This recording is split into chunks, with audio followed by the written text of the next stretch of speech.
Ito naman ang inyong lingkod ng si Gaybers World. Wala tayong magawa ngayon. Magpapalit lang tayo ngayon ng radar level float switch. Parang ganun. Parang ganun yung papalit. Tingnan natin. Check natin kung anong tawag doon. Ayan, eto. Level control switch. Ayan. Para din siyang float switch. Yung pamalit natin. Tapos ang papalitan natin yung nandun sa nandito sa sa ibabaw ng tangke. Hindi rin siya nagko-contact na maayos. Siguro sobrang tagal na, katagalan. Bago tayo mag-start sa ating gagawing video, so huwag kalimutan mag-subscribe sa aking channel, hit the bell para lagi kayong updated sa aking i-upload na video. Ayan. Nandito tayo sa rooftop. Ayan. Tapos ayun, nakikita nyo, dorm ng ase. Yun. Napatay ko na rin yung breaker sa baba para hindi tayo makakuryente kasi nakatapak lang tayo. Ayan. Nakatapak lang tayo, kailangan natin patayin yung breaker. Ayan, so syempre bago pala tayo mag-start sa ating gagawing pagpalit ng ating level switch, ipapakita ko sa inyo kung ano itsura nun. Ayan, eto. Tapos ito, meron tong tali. Dito nyo ngayon itatali pabigat nya. Ayan. Pag na-reach niya yung tubig, pag bumaba yung tubig hanggang sa kung saan nyo nilagay yung pabigat nyo, tatakbo ngayon yung motor sa baba. Tapos pag napuno yung tangke, nyo dito sa taas, aangat siya. Tapos mamamatay yung switch. Ayun, doon mamamatay na rin yung motor sa baba. Okay, mag-start na tayo. Time-lapse na natin mga kabonyok para mabilis tayo.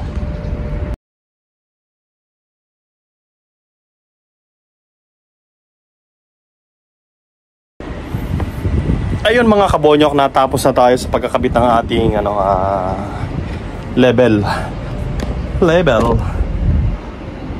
control switch. Ayan, ito yung tinanggal natin. Ito yung luma. Ito yung cover niya sa ibabaw para hindi siya nababasa. Ito. Ito yung pabigat niya. Ito, dalawang bote. Ayan, dalawang bote yung pabigat niya. Ayan. So, di natin ito magagamit kasi ang kinabit na natin syempre yung bago. Pakita ko sa inyo itong aking kinabit. Ayan. Ito yung ating kinabit. Ayan. Ito lang, dalawa lang yung pinakang ito yung pabigat niya. Ayun, hindi pa natin nilalagay sa loob. Itatry pa natin. Ayun.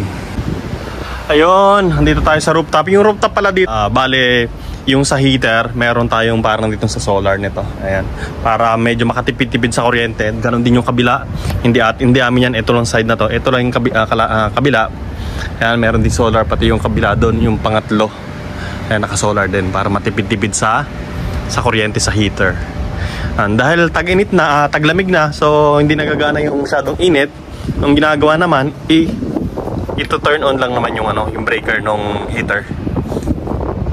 Ayan. Kasi ito, naka-off yung heater niya. Ang ginagamit lang natin is parang solar para dito umiinit. Hindi na kailangan ng kuryente. Tapos doon ako natutulog. Doon naman ako sa kabila. Ito. Ayan. Bali yung float switch din doon sa kabila. Ako rin yung nagpalit no kasi nangyari. Natanggal yung yung cover.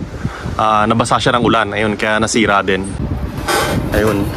So ito, hawak ko ito yung pinakang switch niya, babatakin natin to tapos ibababa natin tong yung bulb niya para yung sa pakakapasok yung tubig.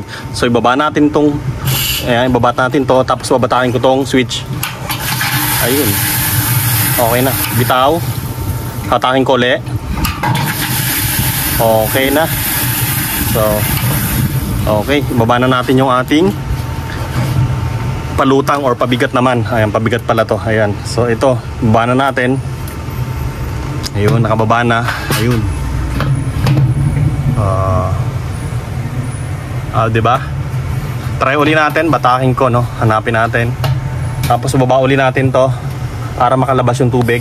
So baba natin, batakin natin yung switch. Ayun, kita nyo, okay na tayo. Ayun. So pwede na natin tong kuberan kasi wala pa siyang takip. Kasi pag hindi natin to kinuberan, mababasa, masisira na naman yung ating switch. Ko na rin to, check ko na rin kung okay pa naman to. Yung kabila lang yung nasira. Tapos yung takip nito, ito yung sa bago. Yung bago natin. So natatanggal yung takip. Ang ginagawa ko, nilalagyan ko to ng tape dito. Lalagyan mo ng tape Yun. Para hindi siya matanggal. Tama, titape ko yan. Pero tapos na tayo mga kabonyok. Mga kabonyok, syempre tapos na tayo sa ating ginawa ngayong araw. So huwag kalimutan mag-subscribe sa aking channel, kay Kuya Jborn's World. Hit the bell para lagi kayong updated. Sa mga gusto magpapalit pa lang mga ito, may mga problema, comment kayo sa video ko sa YouTube channel. And then, so syempre mag-usap syempre tayo kung ano yung ipapagawa nyo. Okay, bye-bye, hanggang dito na lang.